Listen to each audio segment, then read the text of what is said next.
Hey there, thanks for tuning into my YouTube channel. Before we get into the interview, I'd like to mention that I use Zoom for conferencing and interviews. The problem with that, of course, is that the settings, if you've ever used it to save video, can sometimes be random. And the quality this time was very bad when it saved. Unfortunately, I didn't have a backup of my original video, so today's video quality is a bit low. Uh, the content is still very good, and I hope you enjoy my interview with Walter Black. Enjoy. Um, but yeah, so I would like to start reading his article. I'm going to read just the first couple of sentences, and I think they're key here. All right, he says here he has a quote. Whose article is this that we're talking about? Sorry, De Lorenzo. Uh, Because there's also Hans Hoppe and there's oh yes. Ryan McMakin. There are a lot of Hmm. people that Hmm. are upset with me. Sure, Tom DiLorenzo. Yeah, I Great. think I'd like to focus on it for now because he's the head of Macy's Institute now, so he has quite a big voice. So he has a quote from Mario Rothbard here. Right? First of all, don't target civilians. Well, I think that's a good idea. Civilians should be, war should be between militaries. I mean, we shouldn't have any wars, ideally. We should all live in peace. But if we're going to have a war, it should be limited to soldiers fighting other soldiers. And you don't want to attack civilians because they're innocent. And especially for libertarians, we believe in the non-aggression principle, and we're against murder. And to target a Mhm. civilian would be to murder somebody, and murder is very bad. Hmm. And I think this line is actually, or the interpretation of how it applies here, is at the heart of the biggest dispute here. Uh, there are those who say that Israel is deliberately trying to murder and kill and genocide women and children and all these different people. And then there's the opposite side, which I am most firmly in, which says no. For one, Israel is pretty much the most disciplined army there is, right? And in the army, in the military, you can't just randomly attack people because it's a breach of discipline for one, and discipline in the army is very severe. If you go against orders, as we saw when there was a airstrike on um, on a convoy of food. I forgot what the company was, the MPO. They delivered food to people, and they were bombed a few times. I mean, the man in charge of the communication up and down the chain of command, he was fired. Basically, we didn't know exactly what happened because military justice is usually quite secretive, but he was dealt with very, very severely because he made a decision which was completely wrong and went against the entire, their war, the legality of war. And we know the Israelis are very stringent when it comes to legalities. Their Supreme Court is incredibly aggressive. People are incredibly aggressive against the government and the military. It's not like they just say, oh, the military can do what it wants. Oh, Netanyahu can do what he wants. I mean, just last year, it was almost like a crazy uproar about all sorts of legalities, right? So the idea that the military is just randomly or deliberately. So this is the argument here. And I'd like to ask you how you feel about this. The accusation that the IDF is deliberately targeting civilians, and that thus, if you support the IDF or Israel's right to self-defense, you're in fact supporting the deliberate killing of civilians. Well, it's just plainly not true. Uh, I I don't know if any other countries, any other militaries distribute leaflets warning people that we're going to bomb here. But the IDF does that. They don't first bomb. They first bomb with leaflets saying we're going to bomb here, go away.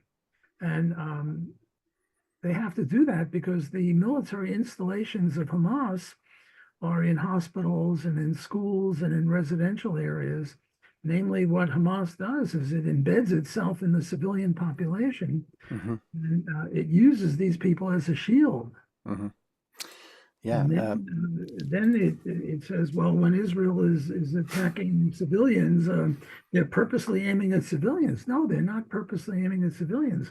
My favorite way of illustrating this is I've got a pen here, and I've got Adam Smith here. And you're in Japan, I'm in Western Canada, we're, I don't know, 4,000 miles away, but I'm now going to kill you. Okay. No. I'm going to attack you, but I have Adam Smith. And by the way, Mm. this is a knife. It's not a pen, it's a Yeah, knife. yeah. You happen to have a gun, Hmm. and we're 10 feet away from each other. And I'm going to kill you because I don't like the cut of your jib and that shirt, unbuttoned shirt. That just blew me away, and I'm highly insulted and indignant, and I'm going to kill you. And I have Hmm. Adam Smith in front of me, and you can't run away because I'm faster than you, and your back is against the wall. And your only option is to either shoot me or to Hmm. let me kill you. Yeah. And you decide to shoot me. But the Hmm. only way you can get me is right through Adam Smith, who happens to be innocent. He's my shield. Yeah. So I come at you with blood in my eye. I'm going to kill you, and you shoot me through Adam Smith. And now Adam Smith is dead, and I'm dead. Yeah. Who is responsible for killing this civilian? Yeah. Yeah. Indeed. Me or you? Obviously, I'm responsible. I'm Hamas. You're Hmm. Israel. Yeah.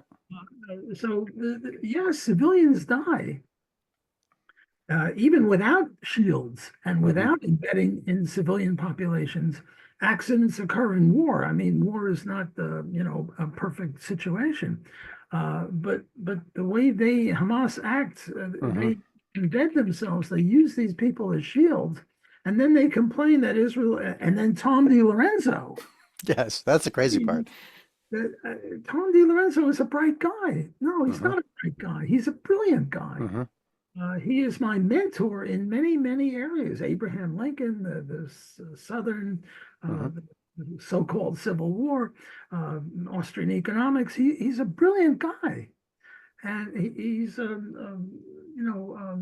world-class economist and a world-class philosopher and a world-class historian, Yeah. and somehow he thinks that Israel is responsible for civilian deaths, and somehow he thinks they purposely did that. Hmm. Hmm. Well, to say that they purposely did that means you get into their mind. How does he get Yeah. into their mind? How does he know that? All he can know as a historian is that, yes, Israel bombed a hospital. Yeah. And then he deduces from that that they purposely aim to kill civilians. This is highly problematic because Hmm. the Hamas rocket launchers are in that Hmm. hospital or in that school. So Tom and I diverge markedly on this issue. Yeah. I think another way of refining the issue is this. Um, I like to think of it as a SWAT team going into a building where someone has taken hostages and they've laid bombs throughout the city and they say, I have the detonators on me and I have co-conspirators and I will tell them to kill even more people. Uh, and they say, even if you kill these people, they'll be martyrs. They're martyrs, you see, so I win either way. But we're still going to kill you. So we're going to shoot from the windows and we're going to get you. And self-defense of a government or self-defense of a police force or defense of someone else is an extension of self-defense of yourself and your own family. Under those circumstances, I would be perfectly within my rights to take a shot at them, right? To go in there and to protect my family or someone else's family. I can go in there and get it done. And if a SWAT team goes in, the most professional SWAT team we have, they go in and there's 500 people inside the building, right? And they kill how many? 100 of these hostage takers, and let's say 100 civilians also die, right? Uh, Considering the fact that there was an imminent threat to people around the area, people inside the area, to the hostages, to the police forces themselves, and the threat of continuing it and spreading it even further, this is not even a debatable point in my opinion. Obviously, the SWAT team and the people who say they should go in should have done it. The problem is all hostage situations end in tragedy to some extent. It has to. It's the nature of hostage taking. This is why hostage takers take hostages, because it'll end in tragedy. And the most hideous part of it is that Hamas will say, "Oh, they're martyrs. We made martyrs," and on one side they cry, and on one side they cheer. It's completely absurd and just it's barbaric. It really is barbaric. No, Hamas gives a pension to murderers. And if the Hmm. murderers die, they give the pension to their families. Yeah. Whereas in Israel, if God forbid an Israeli soldier raped Hmm. a woman, and look, there were I don't know 100,000 Israeli soldiers.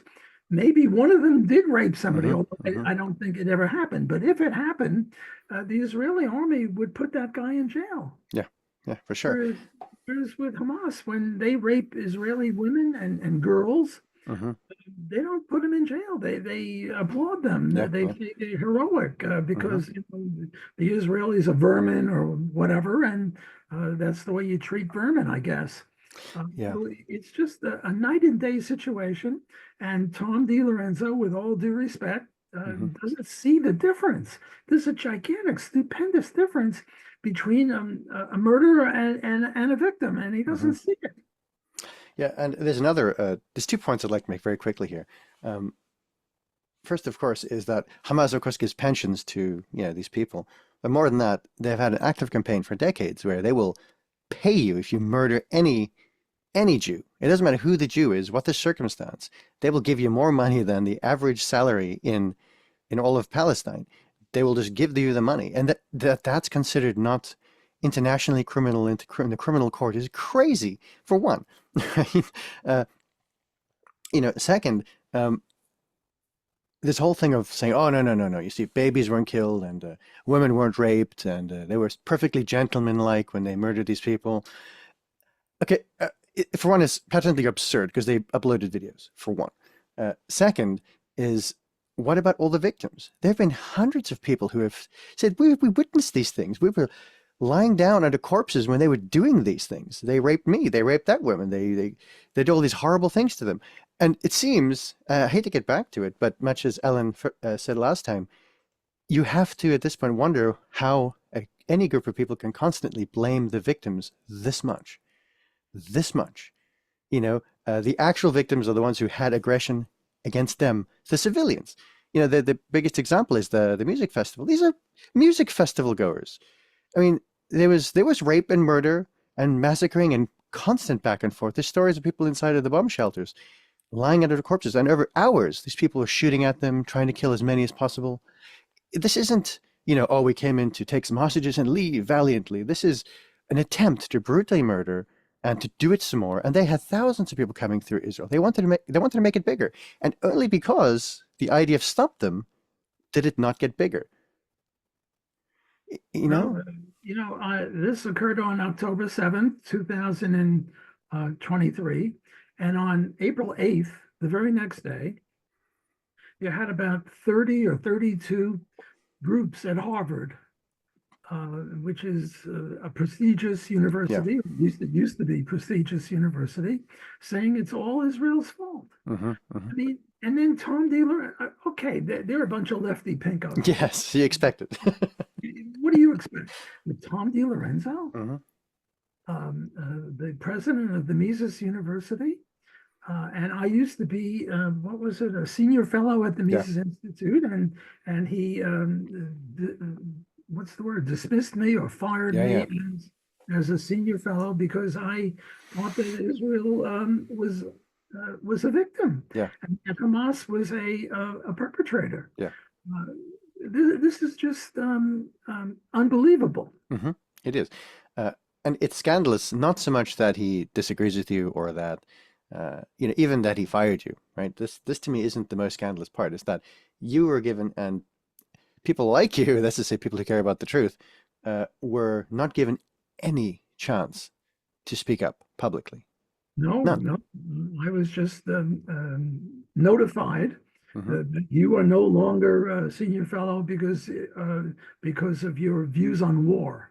Hmm. No, my views on war are the same views on war of any libertarian. Hmm. We're not anti-war. There is this group called antiwar.com. Ay, ay, ay. This is mislabeled. And Lou Yes. Rockwell, the LouRockwell.com Hmm. says, what is it, pro-free Yeah, enterprise, yeah. anti-war. Anti-war. Yes. But they're not anti-war. No, We they're not. shouldn't be anti-war. Hmm. We should only be anti-offensive war. Hmm. We should be in favor of defensive war. The basketball, the NBA just finished their playoffs, and the Boston Celtics beat the team from Dallas. Every, what do you call it? Watcher, Hmm. every consumer, every fan knows the difference between offense and defense. Yes. When the other Yes. team has the ball, you yell defense. thousands of people can distinguish between offense and Yes. defense. Hmm. And and we favor defensive war. Murray Rothbard, who was no friend of Israel, Yeah. favored the war of defensive war Hmm. of 1776 Yeah. against Britain. And he also favored the right of secession when the Hmm. South wanted to secede in 1861. So he's not anti-war. Hmm. Hmm. He is anti-offensive war. And we always have the right to secede. So every secession is justified, and every attempt to overturn a secession is unjustified. Hmm. So anti-war is mislabeled. Hmm. LouRockwell.com is mislabeled. Hmm. They shouldn't say that they're anti-war. I mean, it sounds nice, anti-war, but the proper libertarian view is anti-offensive war. Yeah. And that Yes. doesn't sound as good. It doesn't Hmm. have the same poetic Ring. ring, whatever. Yes. But Yes. it's more accurate for libertarians to say that we're anti-offensive war, Hmm. not Yeah. anti-war. Yeah. Again, I'll get back to the point where I said war is just individuals delegating their own defensive rights to their police force. In this case, their international police force, which is their army, right? They're the same. They still have legal, conduct. They still have to do all the stuff legally, and in that respect, it's the same thing. You can see if you see two people in a firefight. Let's see the beginning. Guy takes gun out, shoots at one guy. The other guy takes his gun and shoots at the other guy. It's pretty simple at that point, right? Unless someone made a threat, but we'll get into threats later. Okay, so it's a simple issue. It should be a simple issue to say, well, there are obviously wars which are justified, and there are wars that are not justified. It's that simple, right? So, okay, I'll read the first paragraph here. Like Hans Hoppe, I have found a friend. I've been a friend of Walter Block's for decades. I co-authored a book, not just one, and an article with him, sponsored a guest lecture by him at my university, lectured twice at his invitation at Loyola University in New Orleans, wrote dozens of online articles in his defense when he was libeled by the administrators of Loyola University, Maryland, for giving world-class but non-woke lecture on the economics of discrimination, and wrote in his defense against New York Times smear against him. Yes, I mean, this is in your rebuttal, which I'll link to. You get into a couple of these things. It's more than just one article. I mean, uh, it does seem the theme thread here is that there's a selective memory block. There's a selective forgetting of history here, and it gets worse and worse as we go forth. Uh, he's your friend. You've known him for a long time. I don't know all that much about how long you've known him, but uh, so have you ever had this kind of serious? It's not a disagreement. It's just like breaking of ties with people in the past. Is this normal? Well, it's very strange because, we libertarians disagree on a lot of issues, not Hmm. just Israeli Hamas. For example, Murray Rothbard is pro-choice. Ron Paul is pro-life on the Hmm. abortion issue. There's differences. Bumper Hornberger is Hmm. open borders. Hans Hoppe is not closed borders, but regulated Hmm. borders. And there's differences on reparations to blacks for slavery. There's also a diversity of opinion on voluntary slavery. Hmm. Is a voluntary slave contract legitimate or not? Murray says no. Nozick says yes. There are issues where we libertarians disagree. Hmm. And what happens when we disagree? Is there any animosity between Murray Rothbard and Ron Paul? No. Not a scintilla of animosity. There's differences. And the way you settle a difference, if you're a scholar, is you write, well, here are your Hmm. four reasons why you're wrong. And the other guy says, well, you're wrong on these issues. And we try to resolve these things in a rational way. And nobody calls anybody else names, and nobody Yeah. tells the other guy, well, you disagree with me on this one issue. You're not a libertarian. Hmm. And even Ron Paul, I was an advisor to the Ron Paul Institute, and just like with the Mises Institute, I was kicked out of that. Um, this is very strange. Why this one issue breathes about so much animosity? Hmm. Ryan McMakin says, "Well, I'm okay on what is it? micro Yes, libertarian, I saw that. like I'm okay on minimum wage and rent control and free trade. But when it Hmm. comes to macro libertarian issues, I'm just out to lunch. Or I'm putting words in his mouth, but Yeah, yeah. but these issues where we disagree, they're all macro Hmm. libertarian issues. Hmm. They're, abortion is very important. It affects more lives Yeah. than Israel versus Hamas. I mean, it's a worldwide phenomenon. Hmm. So why then is there such animosity and hatred over this one issue when there are other issues that are just as important and maybe Hmm. even more important Hmm. where we approach this as scholars? Yeah. And the only reason I can think of is Israel derangement syndrome, Hmm. which is not an explanation, it's just a Symptom. labeling Yeah. of the issue or symptom. The only other thing I can think of is anti-Semitism. Hmm. I very much hesitate to Mm. ascribe anything like that to the Mises Institute Of because course, yeah. Murray Rothbard was Jewish. Yeah. Mises was Mises, Jewish, right? and they know I'm Jewish, and they treated Yes. me nicely for I don't know 3 decades, four Hmm. decades, whatever it is. So I'm greatly puzzled why this issue should create such animosity, and other issues equally important, equally Hmm. complicated. We're friends, and we discuss these things, and we try to get to the truth. Hmm. Yeah. That's the one of the thing I just realized. Abortion is almost a similar issue. It's the definition of is it murder or is it collateral damage? Because I would say, as long as it's a baby or looks like a baby or can be a baby, it's murder. Even if it's not, I'm going to go in and murder the baby because people do that. Sometimes they go in with like a scissors and they kill the baby. Uh, but if you're doing something to your own body and then the baby dies, would that be collateral damage then? Where do they draw the line, right? How could you be against self-defense because you might kill someone and then in the same hand say, all abortion is fine? It's a gray line. But the point is, we disagree. We disagree. We talk about it, and the libertarians are the most contentious group of people, but we all disagree on everything all the time. This is Well, what defines. we disagree without being disagreeable, Yes. but Yes. here we're very disagreeable, Hmm. and Yeah. that's a mystery. Why it should be so different? Who knows? Yeah, I'd have to just think maybe there's a certain group of people who are not allowed to disagree on certain things, and I think that's the double standard that we have here. Much like people from the South can't disagree that, the War of Northern Aggression or the Civil War was founded or not founded. I could be a foreigner, so as a South African Australian who's lived in these countries, I can say, looking at that war, I can say, the South had its reasons and the North had its reasons. But if I had a thick accent from, say, South Carolina or Louisiana or Texas, immediately there would be finger wagging. They'd be finger wagging and they'd be saying, no, no, no, you're pro-slavery now, you're neo-Confederate. And it's this immediate, like, no, no, no, you can't say that because of who you are. That's an ad hominem argument. It shouldn't matter who you are. You know, the ad hominem is a criminal says 2 + 2 is 4. And we say, well, it can't be 4 because he's a criminal. I mean, that's crazy. A criminal can say something Hmm. correct. Hmm. A white Southerner can say something correct. Hmm. A black person, a Jewish person.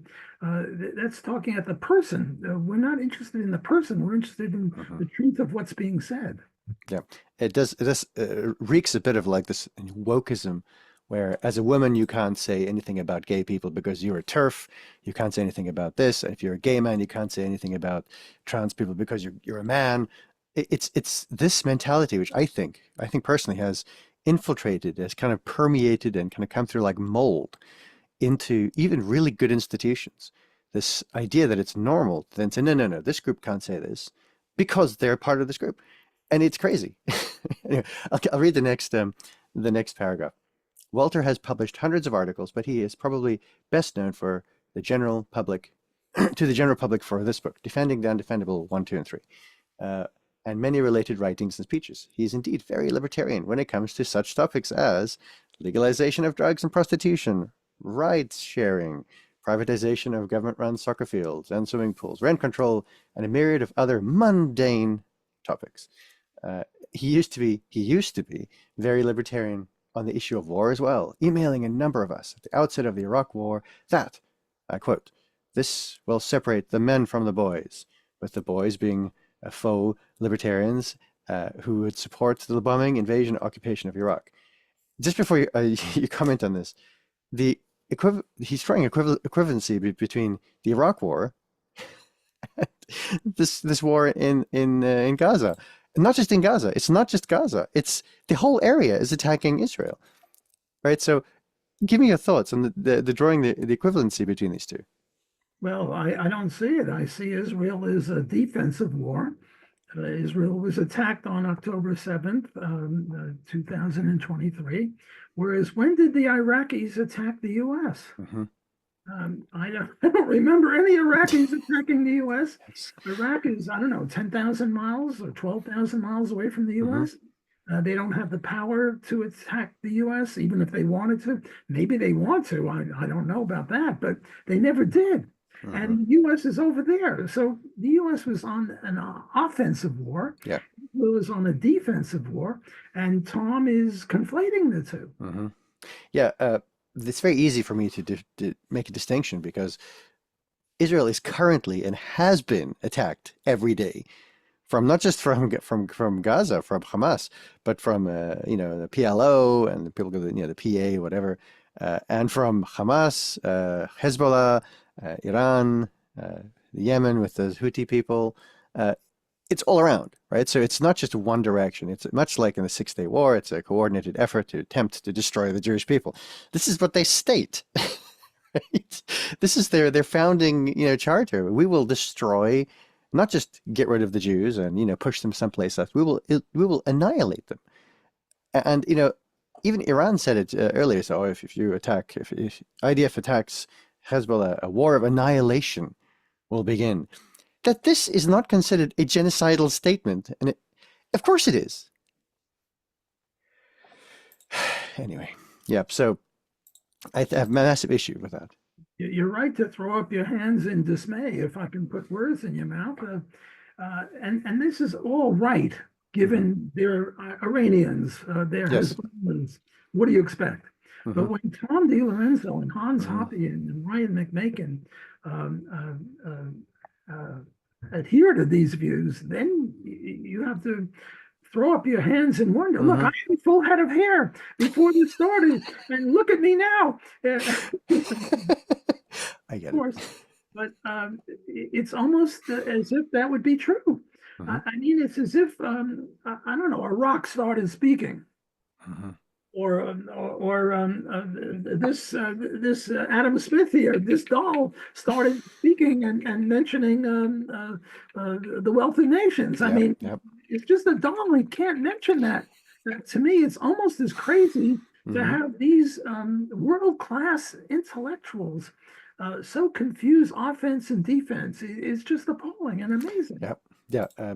And yeah, I know it could be so many explanations for it, but I think also, you know, uh, social media has been very influential, and we know for a fact that Iran and Russia have worked very hard, and China as well, on social media influencing. Let's just put it that way.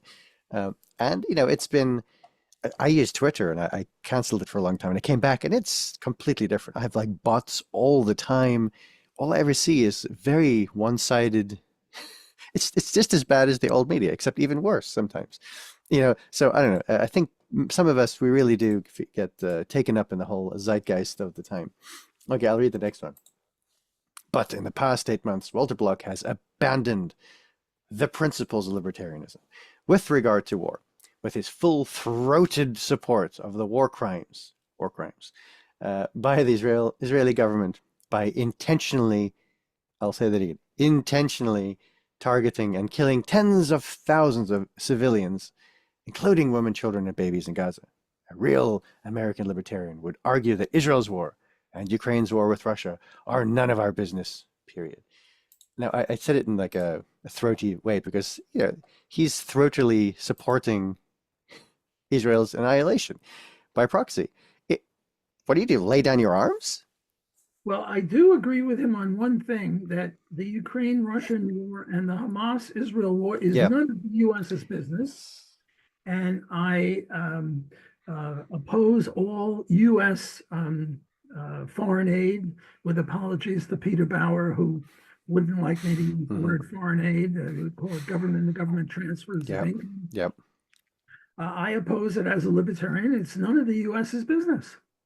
The U.S. should stop supporting Israel, period. Hmm. It should also stop supporting the Arab countries. It should stop supporting all the countries. Now, it's true that Israel is the single biggest recipient of U.S. largesse.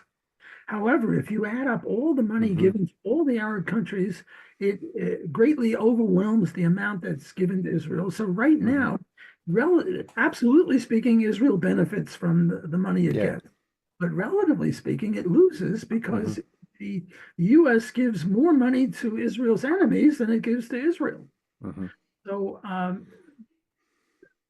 paradoxically, in when I say the U.S. should stop supporting Israel, should stop all foreign aid, people will say, "Well, I'm anti-Israel." No, I'm not anti-Israel. I'm just pro-libertarian, Hmm. and I'm now a macro-libertarian. And for one, I agree with Ryan McMakin. There is that Hmm. difference between Yes. war and abortion and slavery and stuff like that. On the one hand, which are very complicated Yeah. issues, and on the other hand, a minimum wage and rent Yeah. control and legalizing marijuana. There are so I Yeah. think he's making a good point there, but I certainly don't accept the idea that I'm only good. I'm only a good Hmm. libertarian on the micro. I think I'm a good libertarian on all Hmm. these issues as well. Yep. So that would be my response to there. And I just wanted to say one more thing on Ukraine versus Russia. Yeah. I am on the Russian side, not the Ukrainian side. Why? Well, when East Germany and West Germany were united, Russia had to agree to that. Yeah. And Russia was a little scared because Germany has invaded Russia twice or three times in Hmm. the last century. And the Russians are weirdos. They just don't like being invaded by Germany. Who knows why? The Germans Yep. bring Johann Sebastian Bach and Mozart. So the Russians should Hmm. welcome their invasion, but they Indeed. don't. Hmm. They don't like being invaded by Germany. And they made a deal that when they agreed on East Germany and West Germany getting together and strengthening Germany, what should have happened then was NATO should have disbanded and the Hmm. Warsaw Pact should have disbanded and they ended the Cold War. But the deal was that NATO would not move east. Hmm. Well, guess what? NATO keeps moving east. Yep. And the Russians don't much like having a German, NATO, US, which also once invaded Russia. Russia never invaded the US. Yeah. Uh, they don't like it having be so close. Now let's talk about what happened in 1962. In 1962, the US had military bases all around Russia, in Turkey, here and there and everywhere. And the Russians put some armament in Cuba. Now, you'd think that the Americans would say, oh, that's okay. We don't mind having a Russian military Hmm. installations 90 miles away from Florida. That's okay. But no, they were very upset. And they put a blockade around Cuba, which is an act of war. Thank Hmm. God Gorbachev was a statesman and there was no nuclear war then. But the point is that the US is now doing to Russia through Ukraine what Hmm. Russia did to the US through Cuba.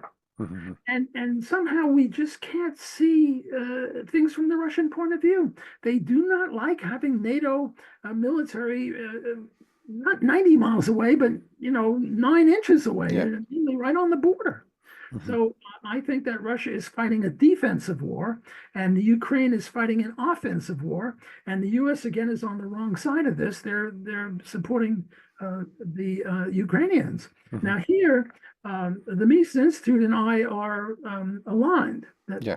this would, I think I'm now articulating the view of the people associated with Yeah. the Mises Institute. So I haven't gone off the reservation on everything Hmm. war-wise. We agree on that. But my reasoning is, again, you have to distinguish between offense and Hmm. defense.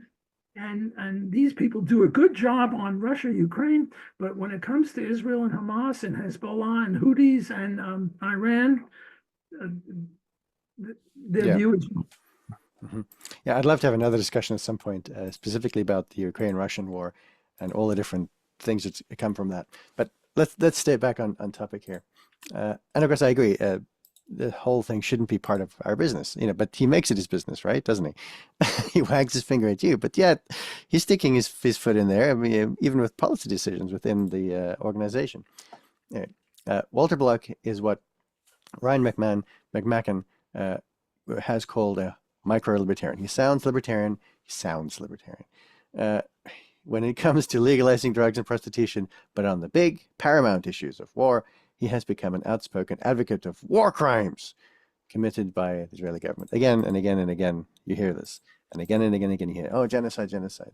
For one, no evidence has been brought forth. And someone will say, oh, because there's a war, Israel doesn't allow people to come in to check these things. But I'll just quickly mention something here. There's an article here. ICC prosecutor Karim Khan opts for Netanyahu's arrest warrant, cancels Israeli trip. He was supposed to go to Israel and Gaza to collect the evidence, and the Israeli government said, please come in. We'll show you everything. We'll cooperate. Yet, instead of going there, he cancels the trip. He says he's going to go. Then he says, no, I'll just issue an arrest warrant. Because, seriously, look at the news. There's dead people. That's, I mean, come on. What do you do? Yeah. Well, you just throw up your arms in dismay. And what you do is you have an interview like this. Mm-hmm. And what you do is you write a book about this, and you write articles about this, Mm-hmm. and you try as scholars to Mm-hmm. make sense of what's going on, and you try to reach for clarity. And that's all we can do as scholars. Mm-hmm. Yeah, and as a scholar, I would imagine, I know it to be the case, if you make an accusation against someone, it's up to you to bring some sort of evidence against them. MMT is garbage, right? And then as a libertarian, as an economist, you'd be like, here's all the evidence, obviously, that it is garbage or that it has caused problems. I live in a country which, I mean, Japan is the worst currency in the world right now. We have enormous inflation. We've gone from like 80 some odd yen to the dollar last year to now it's 160 yen to the dollar. It's preposterous. So we have plenty of evidence, and we have no problem giving that evidence. But in this case, it's like I'm not going to dirty myself giving evidence because it's so obvious. No, it is not obvious because there is no evidence of this. And if there was, you could bet Walter Block and myself and many others would say, oh, let's have a look at it. And right. Talking about evidence, Tom DiLorenzo accuses me of things, but doesn't quote me saying it. He ascribes things to me. He creates straw man arguments and knocks them down, but he doesn't do me the honor of quoting me precisely and saying, aha, he said that, and here's 3 reasons why he's wrong. He doesn't do that. All he does is say, well, Walter Block favors genocide. Walter Block favors killing babies, women and children and babies. But he doesn't quote me saying that. Yeah. And these are things that I oppose, and he accuses me of doing it. Look, if I'm going to criticize something you wrote, Danny, I'm going to quote you. Thank you. I'm going to say, Danny said this, and here are 5 reasons why he's wrong. I'm not going to just say, well, Danny believes that 2 + 2 is 5. And here are a lot of reasons why 2 + 2 isn't 5. But I can't quote you as saying 2 + 2 is 5 because you never said it. Yeah. But if I did that, then I would be treating you the way Tom DiLorenzo treats me. And he says, oh, he quotes me all over the place. Well, you're going to be reading stuff. And when there's a quote from him about me, we'll see whether he does quote me or not. And I say he doesn't. Yep. He mentions subsequent articles and stuff, which he says, like in subsequent things, you're seen to be like this. It's like, which ones, where? Maybe it's because you published some articles in Israeli newspaper, which is considered it's a bad newspaper or something. But that doesn't mean what you said is not true, or that you all those babies and girls and little boys, they need to die. And they're not just they need to die, it's collective punishment. He accuses you, I'll get to it, of, you support and you throatily agree with collective punishment. What? But I never said that. I never wrote that. No. Yeah. So it's that's to me the issue I have. We disagree on many things, and war happens. We're humans.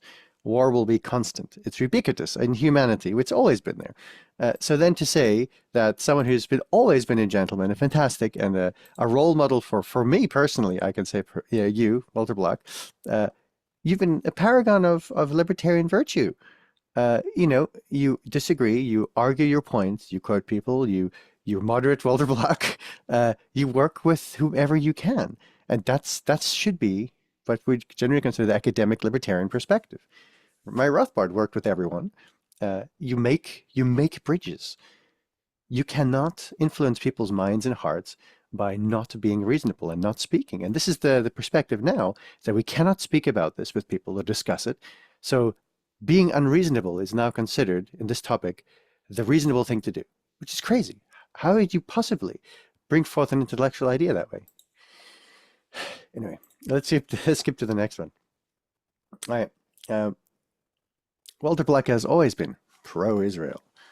And no one at Mises Institute, named after the son of a Jewish rabbi and co-founded by Meyer Rothbard, a New York Jew, ever gave it a second thought.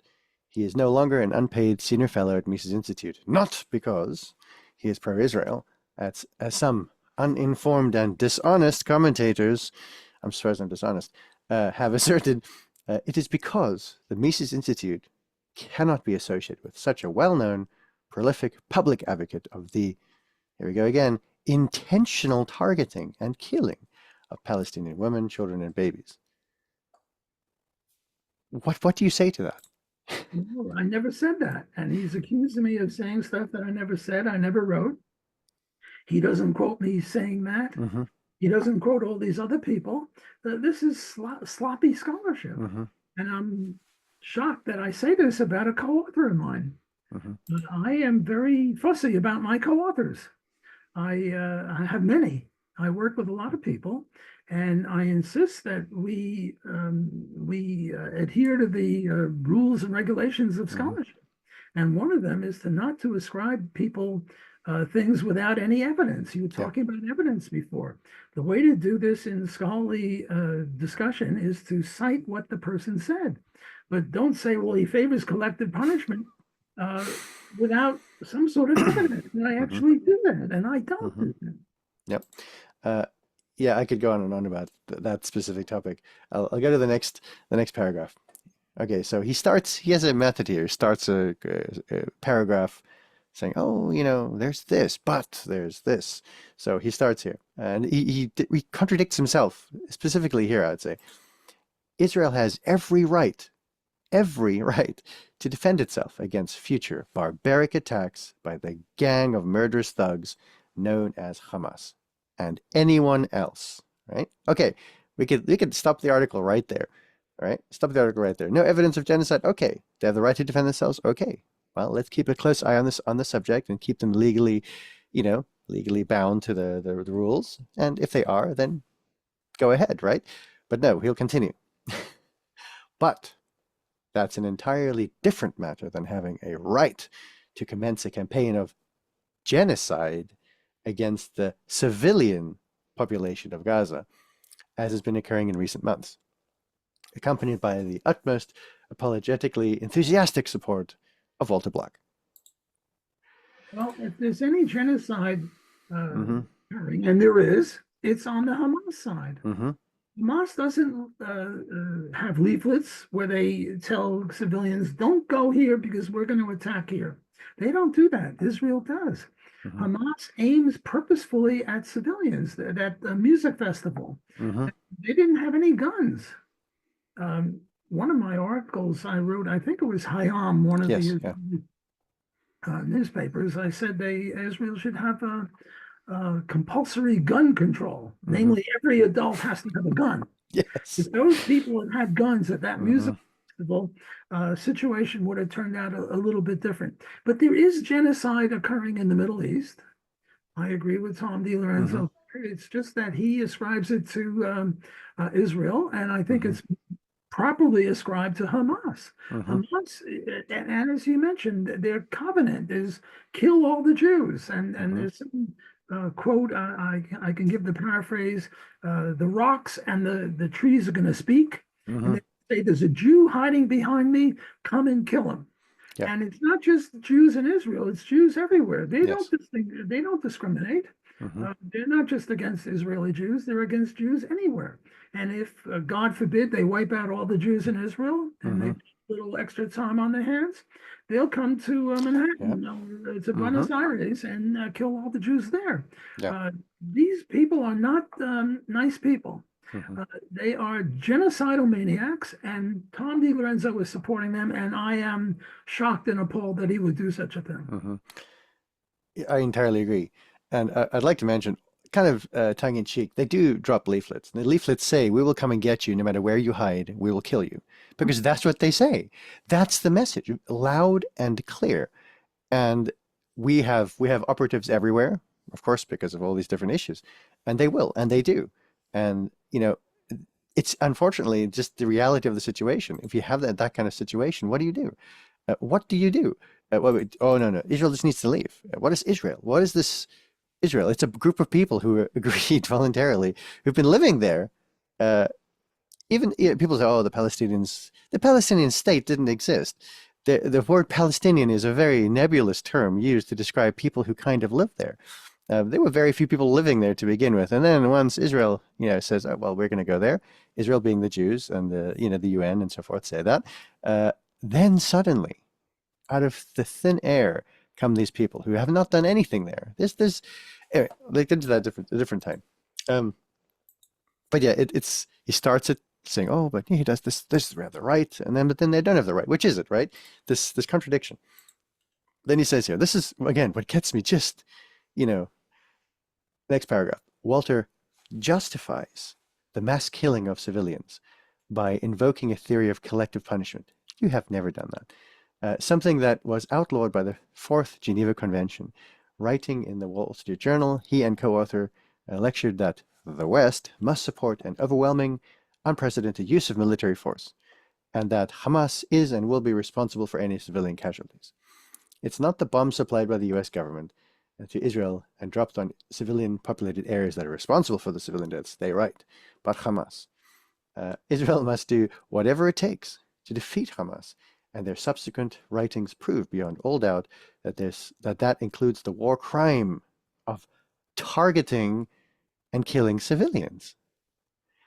We're going to sound like a broken record by the end of this, I because like, I like the word invoke.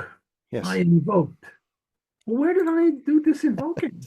What were the specific words that I used to do the invoking? mm-hmm, This is just like me saying that Tom DiLorenzo is a Nazi, mm-hmm, and he invokes swastikas.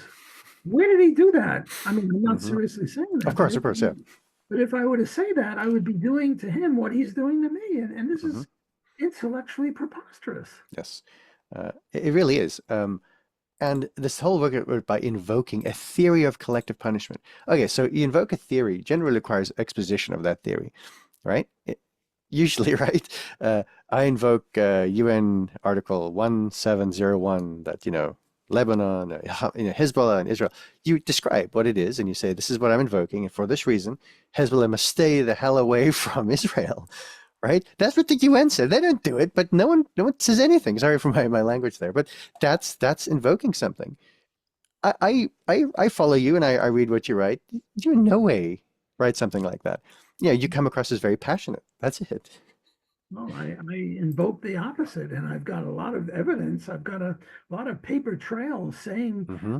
the very opposite of what he ascribes to me. So Hmm. this is just entirely unacceptable from an intellectual level. Yeah. Uh, and it makes me think when you had all those accusations against you back in the day and you had to stand in front of, I think it was the university and say, take questions and, all this kind of stuff. They gave you an opportunity to speak, right? So even as much as people demonized the whole situation, saying, well, the block is a victim here, of course, warranted you were, but they gave you a chance to face your attackers or accusers, and it turned out baseless nonsense, of course, right? perhaps that's why they don't want to give you the chance now, right? Because if they give you the chance now, you'll say what we've been saying. It's like, well, where's the evidence? And so, well, we don't really have any evidence, but we know. We just have that truthy feeling in the bottom of our hearts, right? We know what you're thinking, Walter Block. We could see it, right? Your shifty eyes or whatever. Uh, you know, I laugh about it, but it's because it's absurd. It's absurd. Okay, I'll go to the next paragraph. The West, they say, has a moral duty to support Israel in its effort to do whatever it must to finish this war in the fastest way possible with minimum civilian and military casualties on each side. Well, yeah. At least that's a quote, right? I would imagine that's a quote. That is minimum Israeli civilian casualties. But to hell with worrying about Palestinian civilian casualties. This is moral, he says. Again, he is putting words in my mouth, putting very nasty words in my Mm-hmm. mouth, very foolish words, and very evil words in my mouth, and then correctly saying why these words are wrong. Mm-hmm. But he has no evidence that I said that. Mm-hmm. So this is highly problematic. Look, the Jews have been there since, I don't know, 4,000 years ago. Yep. The Muslims only started 1,400 years Mm-hmm. ago. Jews have been there way before the Arabs. And the Jews had a much better economy than the Arabs had. Mm-hmm. So when the Jews took over, they employed the Arabs and the Arabs came pouring in, similar to what happened in South Africa. Mm-hmm. But the South Africa didn't have too many blacks when the whites came there, Mm-hmm. but the whites had a much better economy than the contiguous states, the north of South Africa. Yeah. And the blacks came in order to get better jobs. But the libertarian theory of property rights is whoever was there first is the proper owner. Mm-hmm. And a lot of critics say, well, the Israeli claims to property is problematic. And that's true. A lot of the Mm-hmm. purchases were under the Ottoman Empire, and the Ottoman Empire wasn't as kosher as it could Yeah. be. Of course, that was the only way you could buy land Of in those course. days. But what they do is they say, well, the Israeli claims the land is problematic. Mm-hmm. Fine, it is. What about the? But they never say, is it better than the Arab claims? Yes. And the Arab claims, to a great degree, Mm-hmm. are of uncultivatable and Mm-hmm. uncultivated land, which means they never homesteaded it. Mm-hmm. And they worked as tenants of the land owned by the Jews. Yeah. So the idea is it's a comparative thing. Who has better claim to the land? And it's not sufficient to say, well, this side has imperfect claims to the land, therefore it should be given to the other side. It's sort of like saying this team bats only 100, which is poor, and therefore it will lose to the other team. No, maybe the other team has a batting average of 75. So you have to compare. If you want to see which team will win, you have to look at both abilities of both sides. You just can't say, well, this team is a poor team and therefore they'll lose. They might be in the game with an even poorer team. Yes, the Israeli claims the land is not perfect. It's imperfect. But is it better than the Arab claims? And I would say the Israeli claims are better, not perfect. And it's a fallacious argument to say, well, they're imperfect and therefore the other side Yes. has a better claim to the land. And this is the idea that, the Arabs are just getting back at the Israelis for stealing their land. No, that's not true. Now, in 1948, a lot of Arabs left. Some of them left because they wanted to go on vacation. Some of them left because they were afraid of the war. But others of them left because the 5 invading armies sent out a message to them, go away. It'll take us 2 weeks to mop up the Jews. And then you'll come back. Whereas if you stay, then it'll be harder for us to kill all the Jews because we'll have to worry about you.